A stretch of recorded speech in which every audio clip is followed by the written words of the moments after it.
Ok, buenas noches chicos, tardes, días para los que vayan a estar viendo la grabación. El día de hoy vamos a ver el tema del desequilibrio ácido-base y parte de gasometría, como las generalidades y lo importante de cada uno de los dos temas, porque en sí pues es muy extenso, pero nos vamos a llevar de esta clase lo básico para poder interpretar una gasometría.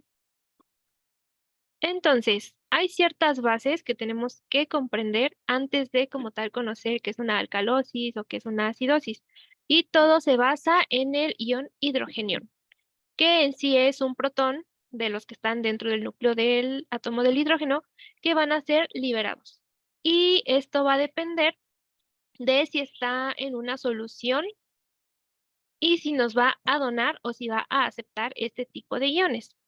Entonces, tenemos estas dos sustancias que son los ácidos y las bases, y en el caso de los ácidos son todas las moléculas que tienen estos átomos de hidrógeno y que van a liberarlos cuando estén disueltos en una solución, como por ejemplo el ácido clorhídrico.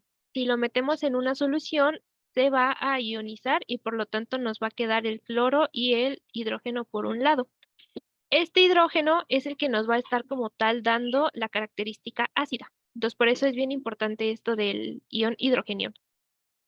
En el caso de una base, va a ser toda la molécula que va a poder aceptar estos iones. ¿Para qué? Pues para que deje de ser tan ácido. Entonces, en este caso tenemos el ejemplo del bicarbonato, que si lo metemos en una solución en donde hay muchos iones hidrogeniones, se van a juntar y en este caso estarían formando ácido carbónico. Y pues digamos que la ventaja de que se convierta a lo mejor sí en otro ácido, pero que ya no quede como tal el hidrogenio libre, va a hacer que el ácido carbónico en este caso pueda irse a otros lados para finalmente, pues a lo mejor salir, ¿no? Del cuerpo, en el caso del cuerpo humano. Entonces, ¿por qué va a ser importante esto? Porque pues va a modificar todo aquello que tenga que ver con la amortiguación del ácido base. Si no está en concentraciones normales o si los mecanismos no son lo suficientes para amortiguar todos estos iones que se están acumulando, puede que las células tengan alguna alteración en su función, que existan esto de los trastornos ácidos base, que son los que ahorita vamos a ver, y también van a afectar muchísimo el pronóstico del paciente. Ya tienen ellos sus enfermedades de base, pero si se agrega un trastorno de este tipo, pues finalmente puede afectar su pronóstico. Y bueno, pasamos a la siguiente diapositiva, en donde vamos a ver parte de lo que es la escala del pH.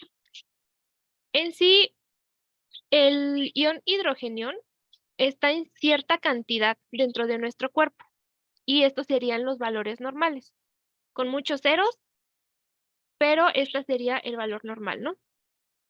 Ya si se va alterando, pues son todas las complicaciones o los trastornos que nos puede, pues, afectar.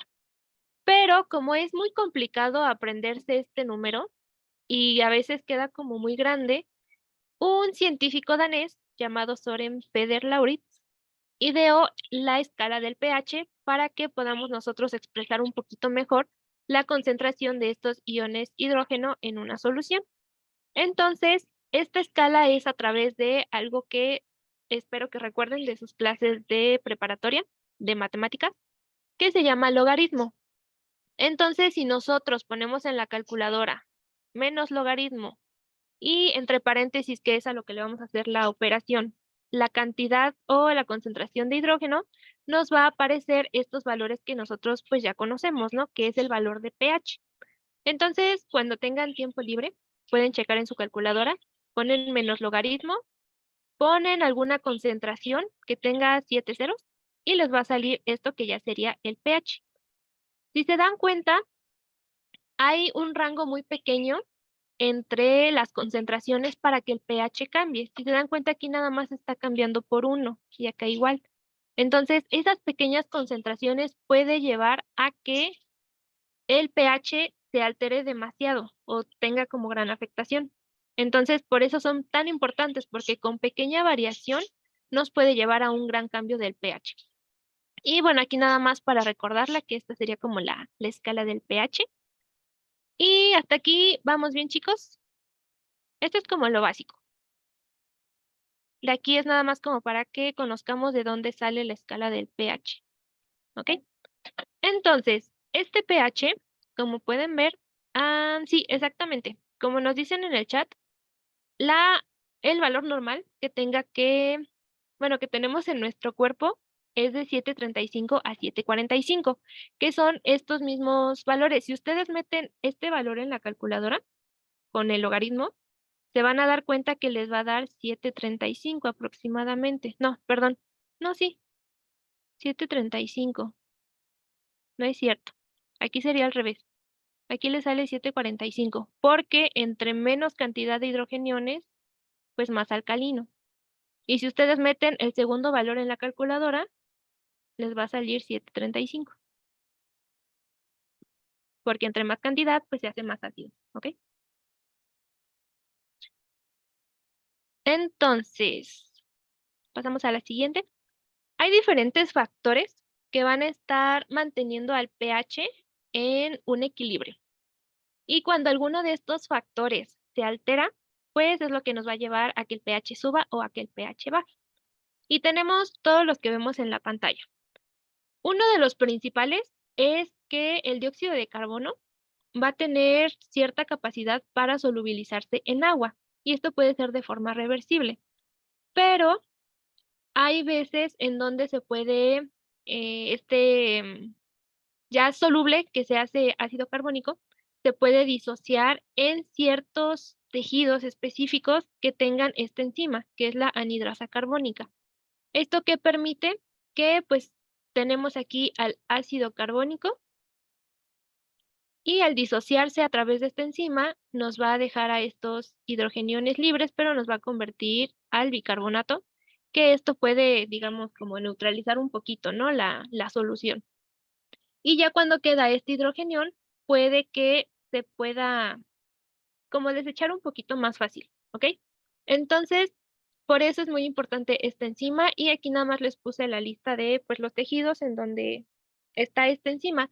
De los más importantes pueden ser los eritrocitos y las nefronas. ¿Y por qué va a ser importante la nefrona? Porque ahorita lo vamos a checar un poquito más a fondo, que el sistema de amortiguación renal pues va a permitir esto, que se forme el bicarbonato y por lo tanto que ayude a mantener un pH bien. Entonces, esta es como la fórmula química, ¿no? Que es lo que les explicaba acá, que es el dióxido de carbono. Si se solubiliza en agua, se convierte en ácido carbónico y a través de la enzima nos puede disociar en los hidrogeniones y en bicarbonato. Entonces, dependiendo de toda esta fórmula, que es como la base de todo, es lo que nos va a ir cambiando el pH.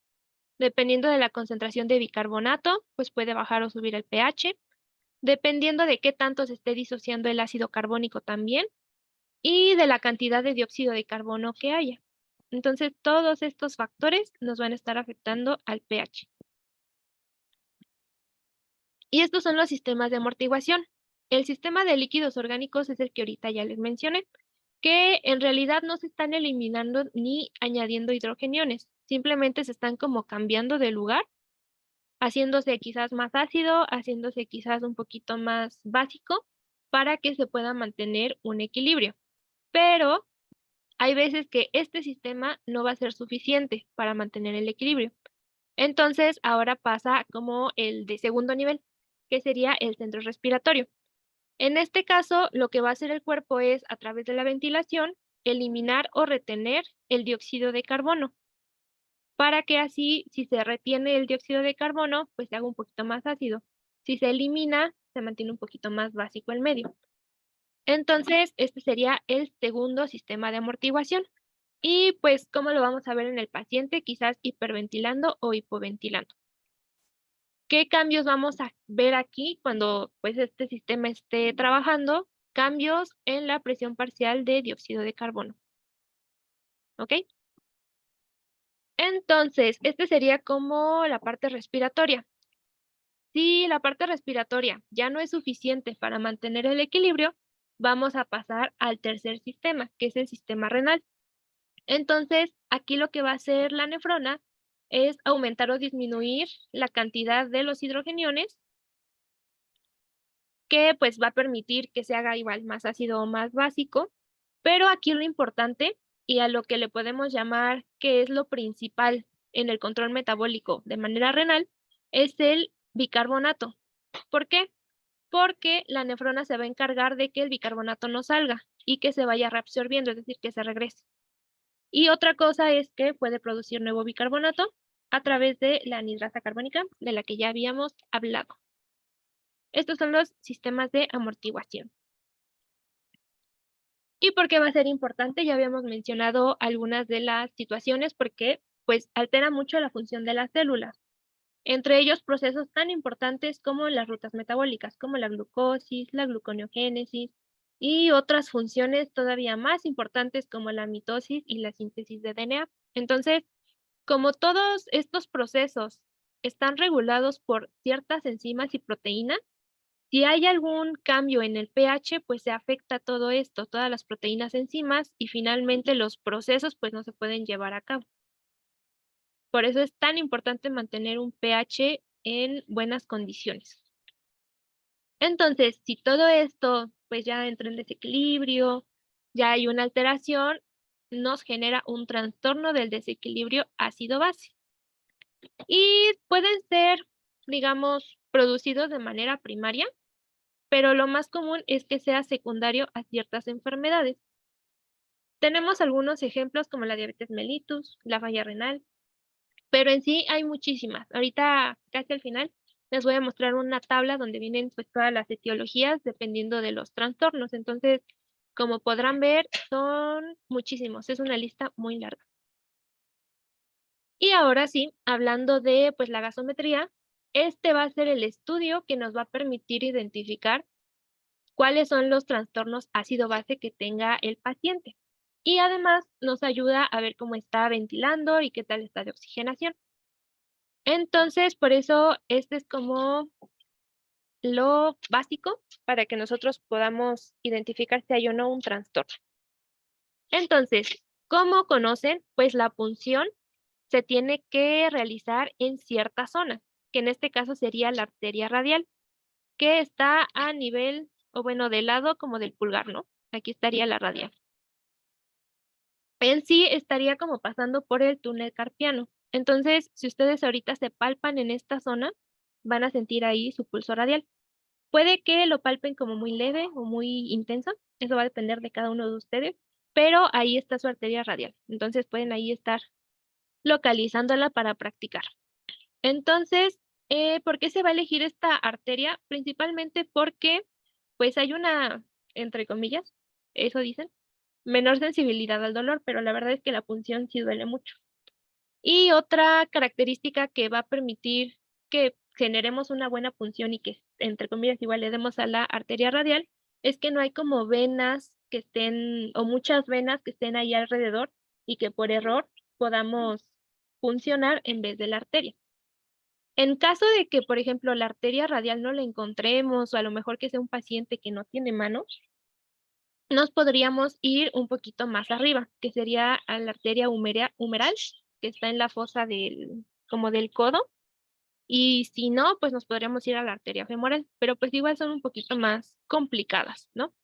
En dado caso de que pues ninguna de estas se pueda encontrar y que no tengan manera de tomar la gasometría en estas ubicaciones, pues ya podríamos tomar una venosa, que es un poquito más fácil tomar una muestra venosa. O si no, pues ya una muestra capilar, pero ya de los últimos recursos. Entonces, ¿qué es lo que se necesita como de material? Pues lo principal sería una jeringa, ¿no? Una jeringa de insulina, puede ser de 1 milímetro. Y otra cosa que, bueno, en esta imagen no se ve, pero la jeringa tiene que estar heparinizada.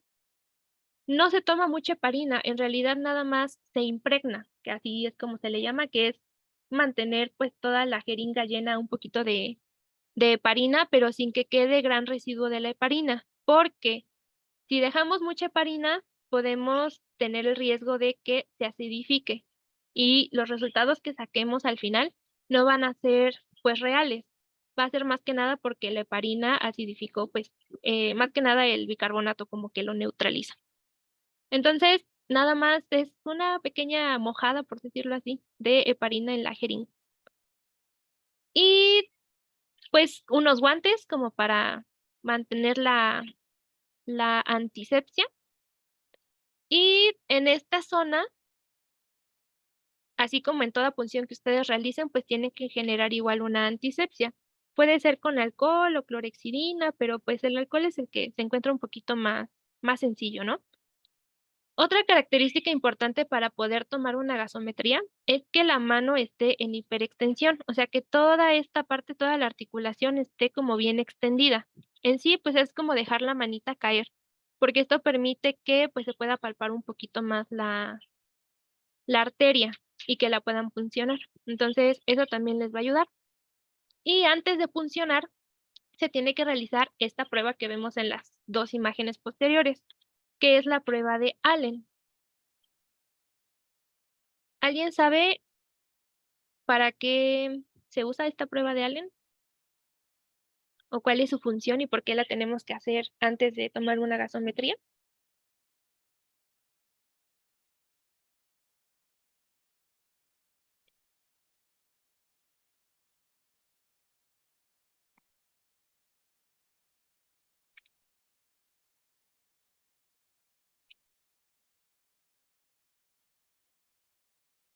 Si no, ahorita igual lo explicamos. Exactamente, es para checar que tenga un buen flujo la muñeca o pues en sí toda la mano, porque en caso de que alguna arteria pues esté mal, y si nosotros, por ejemplo, ¿no? Que la arteria cubital que pasa por acá está mal o tiene pues algún problema de isquemia o algo así, si nosotros puncionamos la arteria radial y la dejamos sin funcionar, pues el riego sanguíneo no estaría llegando a la mano y podemos producir pues un problema. Y para eso es.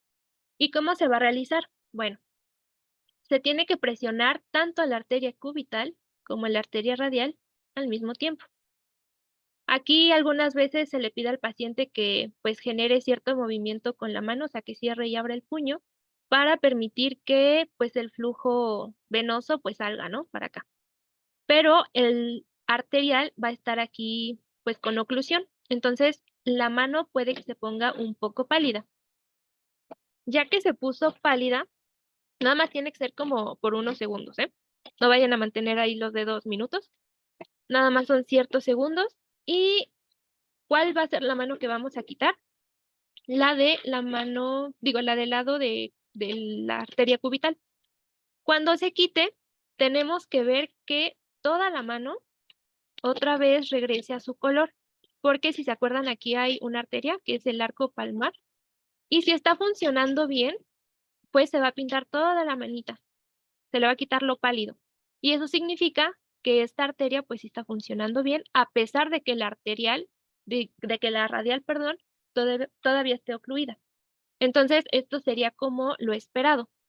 Si nosotros vemos que pasa algo así como la del lado derecho, que pues toda la mano no está teniendo buen flujo, pues no podemos entonces, en este caso, oprimir la arteria radial y nos tendremos que ir a la otra mano, porque hay riesgo de que se le produzca pues una isquemia.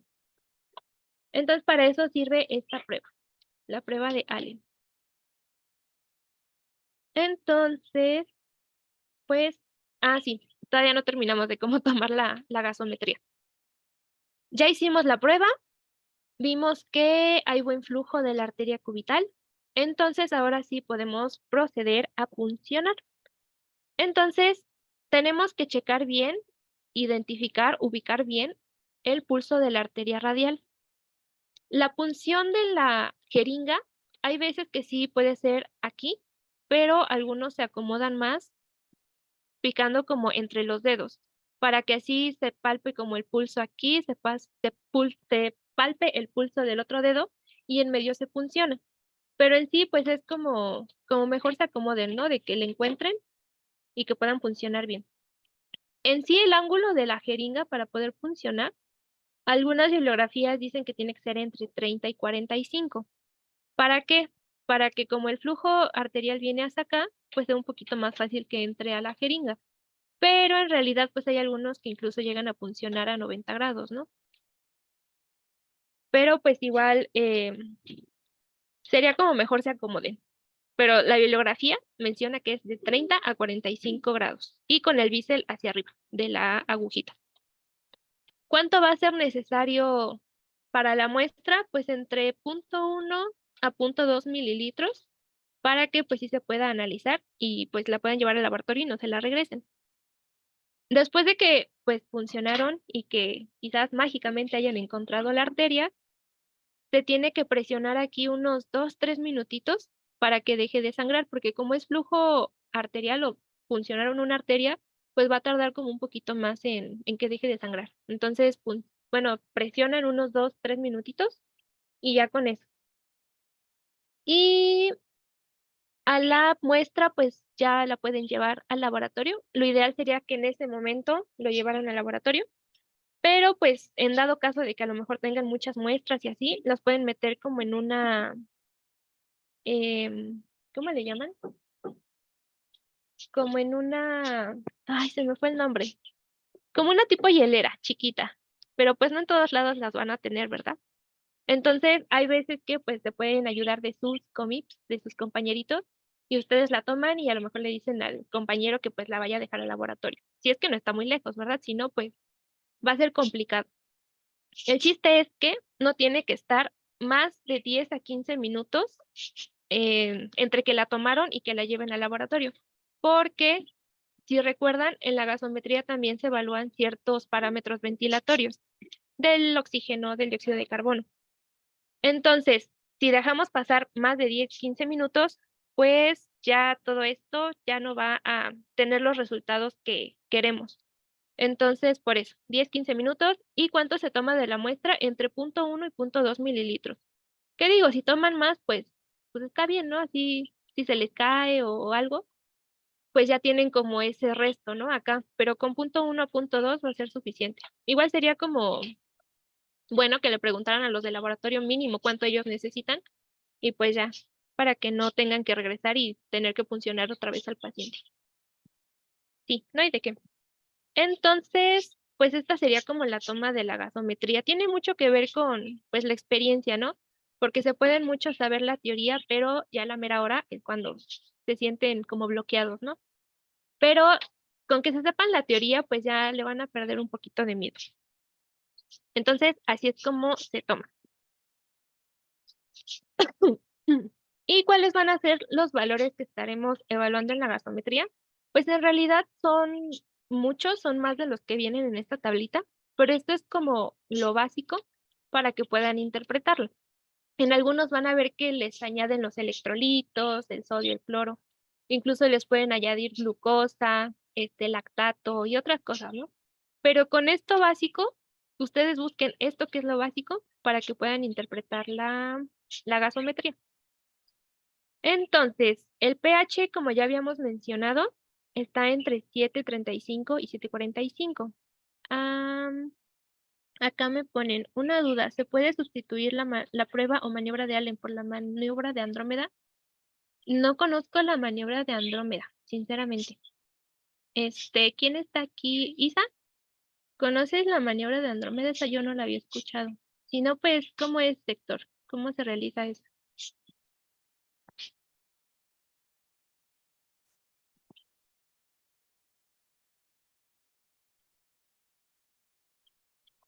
Porque esa sí no la conocía, pero pues al rato la buscaré de todos modos.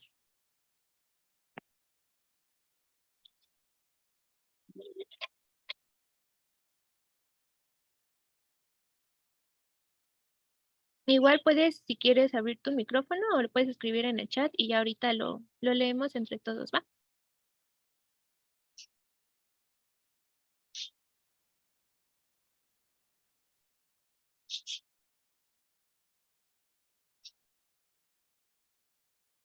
Ok, entonces, bueno, ahorita la buscamos igual. Entonces, quedamos que el pH tiene que estar en un valor entre 7.35 y 7.45. La venosa a veces llega a ser un poquito más ácida porque pues tiene una mayor cantidad de dióxido de carbono. Pero pues no cambia mucho, ¿no? Este es un valor, pero pues igual algunos lo consideran como 7.35, 7.45. Después tenemos a la presión parcial de dióxido de carbono, que lo normal sería que en el arterial esté 35-45. Una manera fácil de aprenderlo, pues es, si se aprende en el pH, aquí viene 35 y 45. Entonces son los mismos valores, ¿va? En el caso de la presión parcial de oxígeno, en el caso del arterial, pues tiene que ser un poquito más alto, ¿no? De 80 a 100. En la venosa, ahí es donde baja. Y para que ustedes se den cuenta, porque a lo mejor funcionaron, no supieron bien si le dieron a una arteria o a una vena, y para que sepan bien si sí le dieron a una arteria, pues tiene que estar aproximadamente en estos valores si es que el paciente no está hipoxémico, porque pues igual pueden bajar los valores, ¿no? Pero si ven que su paciente no tiene ningún problema respiratorio, pues esta presión parcial de oxígeno pues, tendría que estar aproximadamente en estos valores. Después tenemos al dióxido de, ¿cuál dióxido? El bicarbonato, que los valores normales son de 22 a 28. La saturación de oxígeno, esta también les puede ayudar para identificar pues si le dieron a una arteria o a una vena. Y el exceso de base, que va de -2 a +2. Y por último, le llaman de diferentes formas, que es el anion gap, que este es el valor normal. Tiene que estar en 10 más -2, o sea, de 8 a 12. ¿Ok? Y esta es la fórmula para sacarlo. Algunas gasometrías ya les dan el valor, pero si no se los dan, pues ustedes lo pueden sacar con esto. Nada más necesitan el sodio sérico, el cloro sérico y el bicarbonato. Y con esta fórmula, pues ya lo pueden sacar. ¿Ok? Entonces, por acá ya nos ponen cómo es. Nos dicen, es a uno de los dos dedos, igual tratando de cerciorar si hay buen llenado capilar. Para esto se presiona por 3 segundos el dedo de en medio. Y si es de 2 a 3 segundos, regresa a su color. Si hay buen flujo capilar, espérenme, lo leí mal. Y si es de 2 a 3 segundos, regresa a su color si hay buen flujo capilar. En caso contrario, no. Aunque se utiliza en estado de shock hipovolémico. Se conoce como Andrómeda shock. Ok, esa no la conocía, pero ya entonces conocimos otra maniobra. Muchas gracias, Héctor. Esa sí no la había escuchado yo.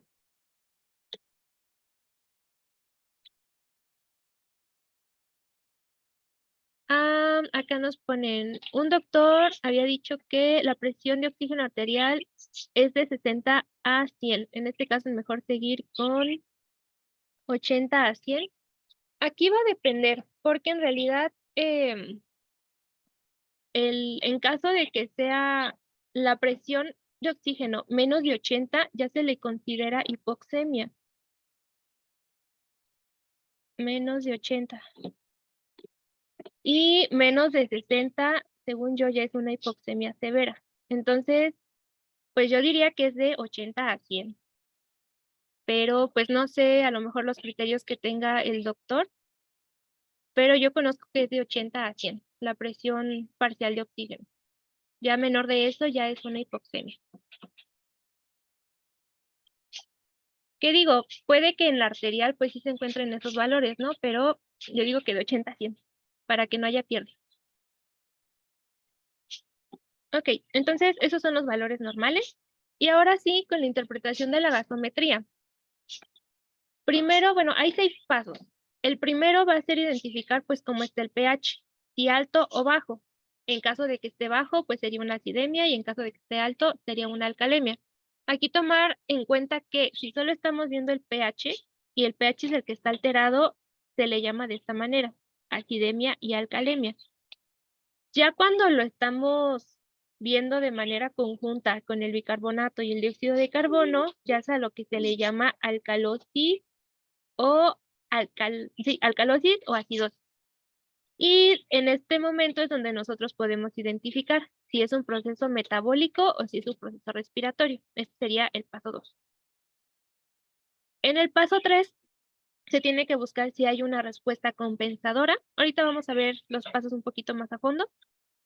Y por último, bueno, en el caso del paso 4, solamente si es un proceso metabólico, ya sea acidosis o alcalosis, tenemos que buscar al anion gap y checar cómo está, y ahí nos va a dar como otros trastornos agregados.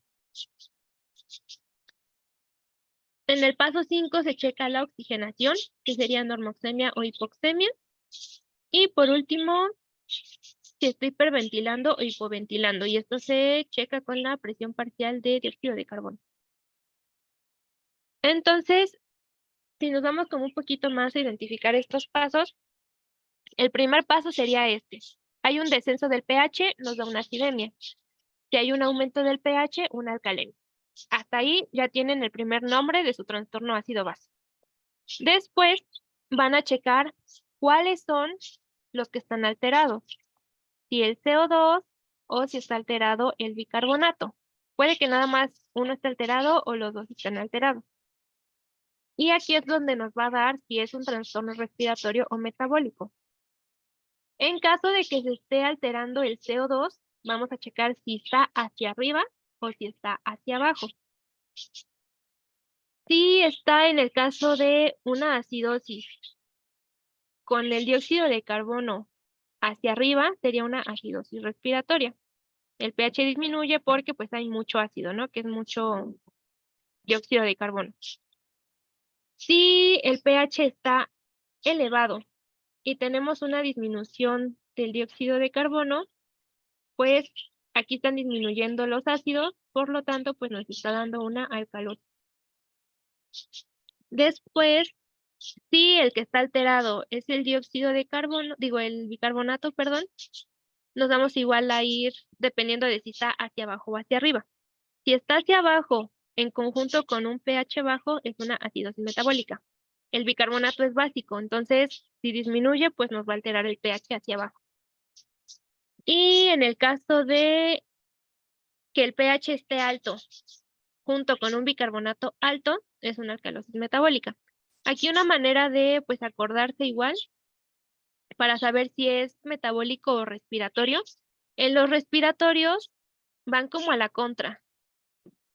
El pH va hacia arriba, el dióxido de carbono va hacia abajo.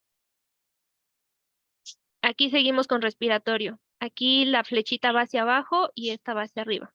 Entonces, esto les puede ayudar. Si es metabólico, las dos flechitas van para el mismo lado. Aquí las dos van para abajo y acá las dos van para arriba. Entonces, igual así como que es un poquito más fácil quizás acordarse, ¿no? Ese como dato extra. Entonces, hasta aquí ya tenemos el primer nombre y el segundo nombre de nuestro trastorno metabólico. Después, el tercer paso quedamos que era encontrar si está compensado o descompensado. ¿Y cómo lo vamos a identificar? Pues hay ciertas fórmulas que nos ayudan a esto, que son las que vienen en esta columna de esta tablita. Dependiendo de los primeros nombres que sacamos, va a ser la fórmula que vamos a utilizar. Una manera fácil como de acordarse es que todos los trastornos respiratorios van a tener una respuesta metabólica compensadora. Y en los metabólicos, pues al revés, aquí ya sería una respuesta respiratoria compensadora. Entonces, vemos que aquí este es respiratorio, la respuesta compensadora tiene que ser metabólica. Y pues sí, porque quedamos que el bicarbonato es el factor principal metabólico, ¿no? En esta que es metabólica, la respuesta tiene que ser respiratoria. Y el dióxido de carbono, pues viene de la respiración. Entonces, vemos que sí se está cumpliendo. En un trastorno respiratorio, compensación metabólica, y en un trastorno metabólico, compensación respiratoria. Y pues se hacen estas fórmulas, ¿no? Pero, dependiendo, aquí les marcan como algunos valores normales. Entonces, dependiendo de si después de hacer esta fórmula se encuentra dentro de los valores normales, sí podemos decir que el trastorno está compensado. Pero si no está dentro de los valores normales o se está excediendo de eso que esperábamos, pues ya puede tener un trastorno agregado. En sí, aquí las fórmulas se parecen un poquito entre sí, entre la metabólica y la metabólica, y entre la respiratoria y la otra respiratoria. En la metabólica, la compensación metabólica, lo que se busca es el bicarbonato esperado. Y dependiendo de la alteración de la presión parcial de dióxido de carbono, pues es lo que vamos a esperar de bicarbonato. Entonces, En el caso de los respiratorios, nada más los respiratorios, siempre se va a buscar si es en agudo o es en crónico. Si es un trastorno, pues, que apenas ocurrió, que fue de manera aguda, o si ya lleva bastante tiempo. ¿Y cómo lo vamos a identificar? Pues, esto se identifica con el exceso de base. Si se acuerdan, el exceso de base va de +2 a -2. Entonces, si está alterado, pues sería un proceso crónico y lo que tendríamos que tomar en cuenta de esperado de bicarbonato sería este valor. Si el exceso de base está normal, sería agudo. Entonces, lo que esperamos es que nada más se eleve un miliequivalente de bicarbonato por cada 10 milímetros de mercurio de dióxido de carbono que esté alterado. Y pues sería prácticamente lo mismo con la alcalosis respiratoria. En la acidosis metabólica y alcalosis metabólica se utiliza otro tipo de fórmula. En este caso es la fórmula de Winter y la fórmula del CO2 esperado. Son diferentes, pero pues prácticamente pues son las mismas, se utiliza lo mismo, ¿no? Se utiliza el bicarbonato. Aquí en esta fórmula de Winter y el CO2 esperado nos va a dar dos valores, porque si se dan cuenta viene más menos, entonces nos tiene que dar dos valores. Y ese valor sería como el rango en el que nosotros tenemos que encontrar nuestro CO2. ¿Sí quedó esto o no me expliqué, chicos? No, de todos modos, ahorita con los algoritmos como que queda, siento yo, un poquito más. Es igual mucha matemática, pero ya con que sigan la fórmula, en realidad no se pierden. Es como lo más complicado de las gasometrías, buscar lo de la compensación.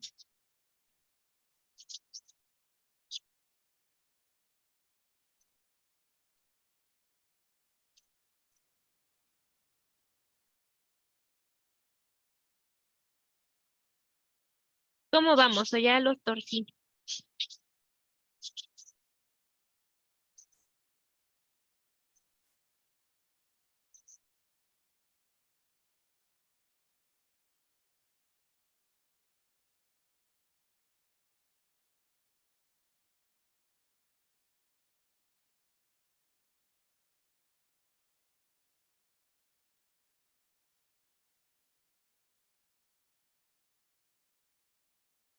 Bueno, si no, con los algoritmos yo creo que queda igual, un poquito más. Ok, vamos con los algoritmos para que quede un poquito más explicada esta parte, ¿va? Este es en el caso de una acidosis. Esta es respiratoria y el siguiente es, bueno, esta es respiratoria, acidosis respiratoria. Aquí la fórmula que vamos a utilizar es el bicarbonato esperado. Entonces, por el valor que ustedes hayan obtenido de bicarbonato, que es lo que le saca en su gasometría, la compensación de una acidosis respiratoria, pues habíamos dicho que es lo metabólico, ¿no? Entonces, este tiene que aumentar, se tiene que ser más básico para quitar la acidosis. Este bicarbonato, ¿cómo aumenta? Bueno, en el caso de una acidosis respiratoria, aumenta de 1 a 5 miliequivalentes por litro. Este valor va a aumentar dependiendo de cuánto está alterado la presión parcial de dióxido de carbono. Supongamos que la presión parcial de dióxido de carbono está en 50, ¿no? Y es una acidosis respiratoria. Entonces, ¿qué es lo que tenemos que hacer aquí? Al valor que nos dio de la presión parcial de dióxido de carbono, le vamos a restar el valor medio, lo que nosotros estamos pues esperando, ¿no? O sea, pues sí, lo que se tendría como que esperar. Esto se le resta y nos va a dar 10. Entonces, este 10 son 10 milímetros de mercurio de presión parcial de dióxido de carbono que están por arriba de 50. ¿Ok? ¿Hasta ahí vamos bien? O sea, se está pasando por 10 de lo que esperábamos. Ok. De esos 10, por cada 10, tiene que aumentar el bicarbonato de 1 a 5 miliequivalentes por litro. Entonces, supongamos que el bicarbonato está en...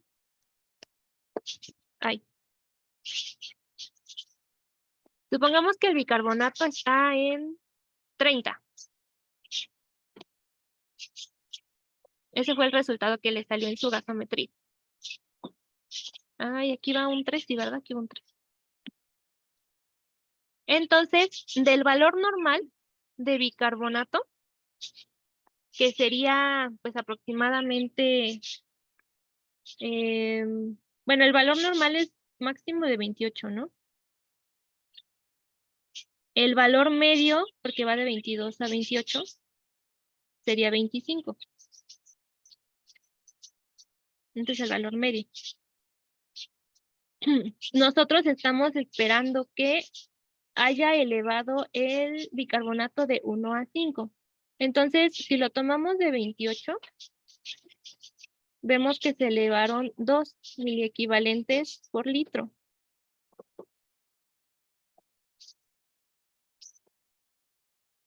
Si lo tomamos de 25, se elevaron 5 miliequivalentes por litro. Entonces, pues aquí en realidad está dentro del rango de 1 a 5. Si está dentro de este rango, después de todas estas operaciones que hicimos, podríamos decir que es una acidosis respiratoria compensada. ¿Por qué? Porque lo metabólico sí logró compensar, pero no se está yendo como más allá. En el caso de que encontremos el el bicarbonato más de 5, pues ya se le agregó otro trastorno, que sería la alcalosis metabólica. O si el bicarbonato pues no estuviera compensando, se agrega una acidosis metabólica. ¿Sí quedó, chicos? ¿Ya quedó un poquito más explicada esta parte?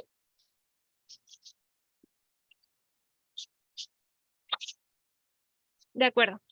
Entonces, así son las demás. En realidad, no cambia la manera en la que se toman.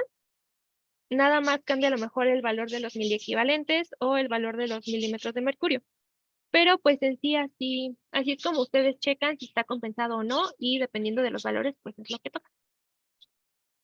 Aquí, pues igual, ¿no? Ya se puede igual clasificar en agudo o crónica, pero pues ya es como más profundo, ¿no? Lo que tienen que sacar como mínimo es a lo mejor una acidosis respiratoria compensada o no compensada. Y a lo mejor ya pueden agregar el trastorno que se le está agregando, pero ya con que pongan compensada o no compensada, pues con eso igual está bien. Y este sería el caso de la alcalosis respiratoria, que pues es prácticamente la misma forma en la que se realiza, lo único que cambia es la cantidad de los miliequivalentes de bicarbonato y la cantidad de presión parcial de dióxido de carbono, pero se realiza de la misma manera. Ahora, cuando hablamos de trastornos metabólicos, como una acidosis o una alcalosis, estamos utilizando las fórmulas del dióxido de carbono esperado. En este caso de una acidosis metabólica, solo se utiliza la fórmula de Winters.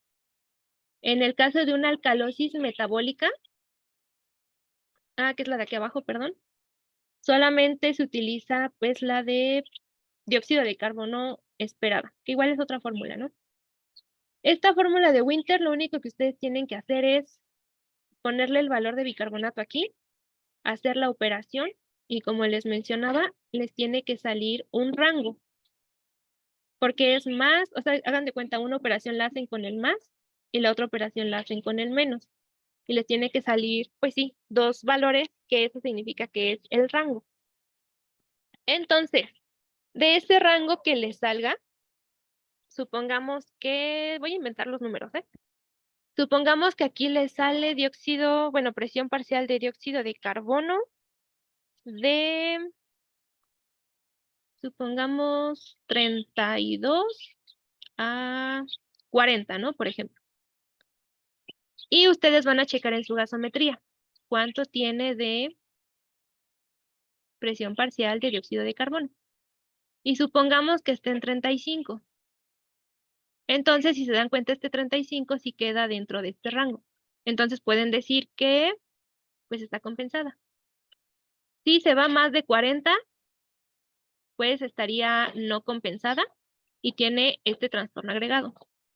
Si se va a menos de 32, pues igual pueden decir que no está compensado y ya se van pues al otro lado del algoritmo. Y ya, este está un poquito más fácil, por decirlo así. Y es lo mismo con la alcalosis metabólica. Utilizan la fórmula, sacan su rango, checan cuánto tiene de presión parcial de dióxido de carbono y ya, le sale, ¿ok? Entonces, esto es de las compensaciones, que es lo más como complicado que hay.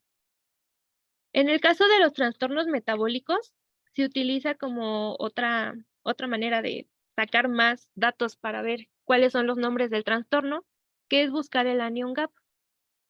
Si el anion gap entra dentro de los parámetros normales,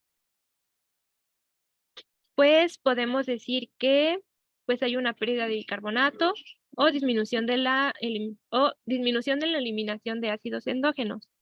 Pero si esto del anion gap está elevado, pues ya nos puede incluso, nos da como la causa o lo que puede estar pasando, ¿no? En este trastorno. Entonces, ¿cuál va a ser el nombre que se le va a dar? A lo mejor acidosis metabólica, compensada o descompensada, dependiendo de lo que hayan sacado anteriormente. Y ya ponen si tiene anion gap elevado o anion gap normal. Entonces, ese sería como el otro nombre que le dan a los trastornos metabólicos, solo a los metabólicos. ¿Ok? Y en caso, bueno, porque la albúmina también tiene mucho que ver con, pues, todos los iones que hay. Entonces, si hay una hay hipoalbuminemia, se tiene que corregir este anion gap y esta es la fórmula. Entonces, el resultado que les salga, pues ya checan si está elevado, si está normal y es lo mismo. Le ponen acidosis metabólica con anion gap elevado o anion gap normal. Y ya, esa es la única cosa con el anion gap. Y ya por último, es la oxigenación y la ventilación. La oxigenación se ve a través de la presión parcial de oxígeno y dependiendo de los valores es el tipo de hipoxemia. Entonces, supongamos que ustedes sacaron que tenía una acidosis metabólica, de ahí le ponen el otro nombre que es compensada o descompensada. Si es metabólico, tienen que sacar el anion gap, entonces le ponen de anion gap elevado. Y por último van a poner si tiene a lo mejor hipoxemia, qué tipo de hipoxemia es. Y al último, la ventilación. La ventilación se saca con la presión parcial de dióxido de carbono y dependiendo del valor, está hiperventilando o hipoventilando. Entonces, estos son los 6 pasos que se utilizan. Me voy a regresar rápido para que veamos rápido otra vez los pasos como en orden, que son estos. Entonces, tienen que sacar ahora sí que como que 6 nombres, ¿no? Para que les pongan nombre a su trastorno del equilibrio ácido-base. Si es acidemia o alcalemia, ya sea alcalosis o acidosis, si es metabólico respiratorio, si está compensada o no, en caso de metabólico, el anion gap, cómo está, la oxigenación y si está hipoventilando o hiperventilando. Y ya, son los 6 nombres que tiene que tener su interpretación, ¿vale? Y ya por último, hay algo como todavía más complicado que no lo vamos a ver tan a fondo, que son trastornos como complejos, porque no entran dentro de los algoritmos pasados que vimos. Aquí casi siempre se va a encontrar el pH normal, que ya sería un trastorno mixto, y dependiendo de las alteraciones que haya en la presión parcial de dióxido de carbono y bicarbonato, pues son los trastornos que están como agregados, ¿no? Entre sí.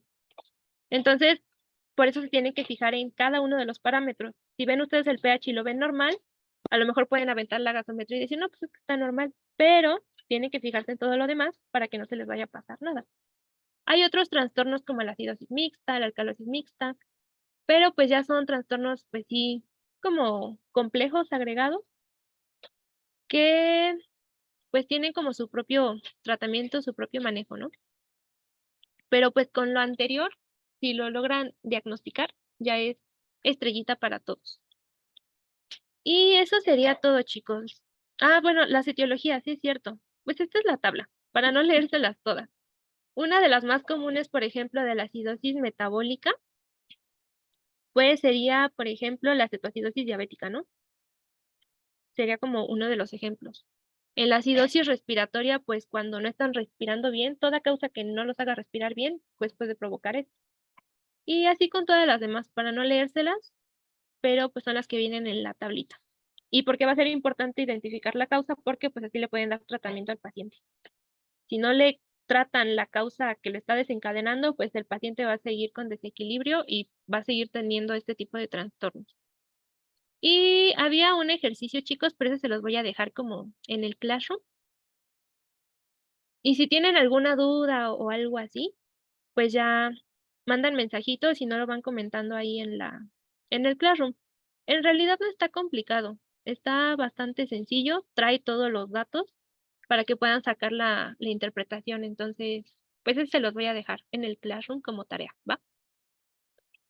Y eso sería todo, chicos. No sé si tengan alguna duda, pero pues hasta aquí sería la parte de desequilibrio ácido-base y gasometría.